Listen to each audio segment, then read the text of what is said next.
قرآن کی تلاوت بڑے ذوق و شوق کے ساتھ کرنا ہے، اور ایسا کرنا ہے کہ اللہ کو پسند آ جائے۔ ہم لوگ قرآن کی تلاوت کرتے ہیں، مزہ ہی نہیں آتا ہے، پڑھتے ہیں 2 منٹ قرآن رکھتے ہیں، چل دیتے ہیں باہر۔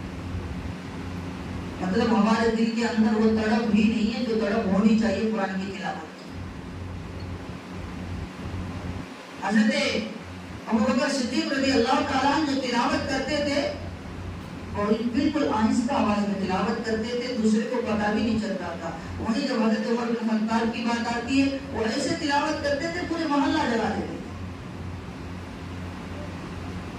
اللہ کے نبی صلی اللہ علیہ وسلم نے پوچھا، اے عمر اتنی آواز سے کیوں پڑھتے ہو؟ دوسروں کو تکلیف ہوتی ہے، وہ لوگ سوتے ہیں تہجد کے وقت، تہجد پڑھتے ہیں، لیکن دوسرے کو اس وقت سوتے ہیں، ان کی تکلیف کیوں پہنچاتی ہے؟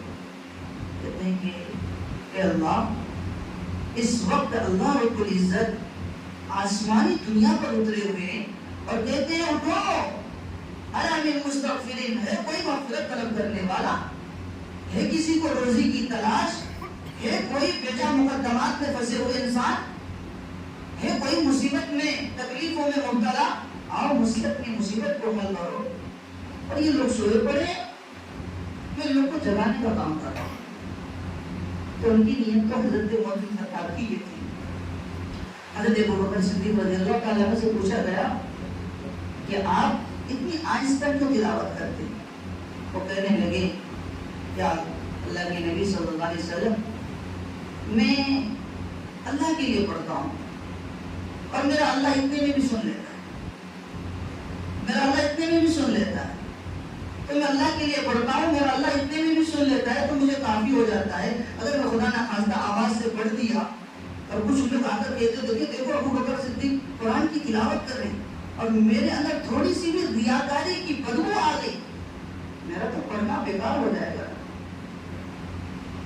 تو میرے دوستو، اگر ہمیں زور سے پڑھنا ہے تو حضرت عمر بننا ہے، اگر آہستہ پڑھنا ہے تو حضرت ابوبکر صدیق بننا ہے۔ اگر ہم زور سے تلاوت کرتے ہیں تو ہمارا یہ عمل نہ ہو کہ ہم 4 لوگوں کو دکھانے کے لیے قرآن کی تلاوت کر رہے ہیں، بلکہ یہ ہو کہ یہ جو لوگ ادھر ادھر بیٹھے پھر رہے ہیں، ادھر ادھر گھوم رہے ہیں، نہیں پڑھ رہے ہیں، وہ بھی آ کر کے ہمارے ساتھ قرآن کی تلاوت کریں۔ اور آہستہ پڑھ رہے ہیں تو یہ مقصد ہو کہ ہمیں کسی کو نہیں سنانا ہے، اللہ کو سناتے ہیں، سمجھا جاتا ہے۔ اور قرآن کریم میں اللہ رب العزت نے فرمایا کہ اِنَّا نَحْنُ نَزَّلْنَا الذِّكْرَ وَإِنَّا لَهُ لَحَافِظُونَ، کہ ہم نے قرآن کریم کی حفاظت کی ذمہ داری خود لی، اور کیا فرمایا؟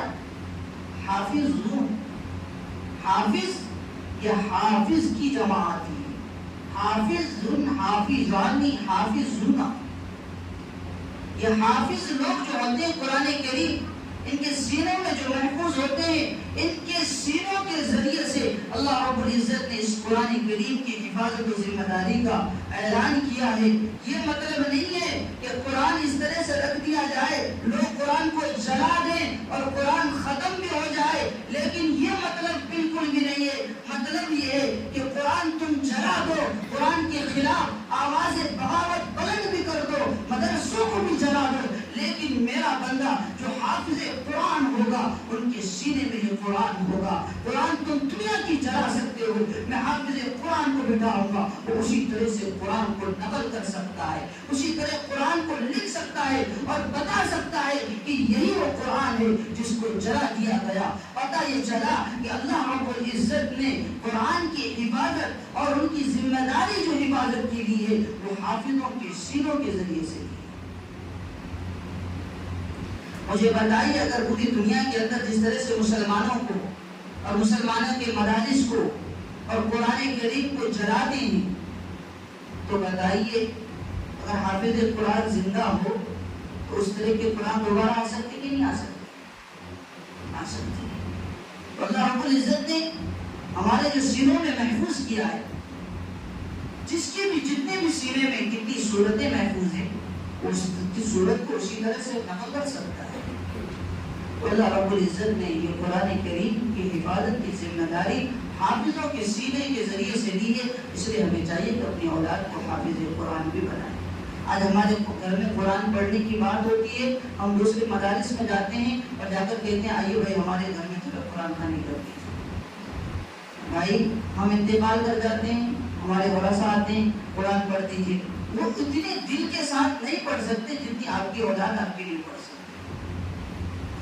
آپ کے انتقال کے بعد آپ کی اولاد جس شدت، جس تکلیف کے ساتھ، جس درد کے ساتھ قرآن کریم کی تلاوت کر کے اپنے والدین کے نام پر، اپنے مرحومین کے نام پر بخش سکتے ہیں، اتنے دوسرے مدارس کے بچے آ کر کے نہیں پڑھ سکتے۔ وہ تو آتے ہیں پڑھنے کے لیے، کچھ ہدیہ مل جائیں گے، کچھ تحائف مل جائیں گے، کھانا وغیرہ ہو جائے گا، آ کر کے پڑھ کے چل دیں گے، خوشی سے آتے ہیں، خوشی سے چلے جاتے ہیں، انہیں نہیں پتا آپ کے غم کیا ہے۔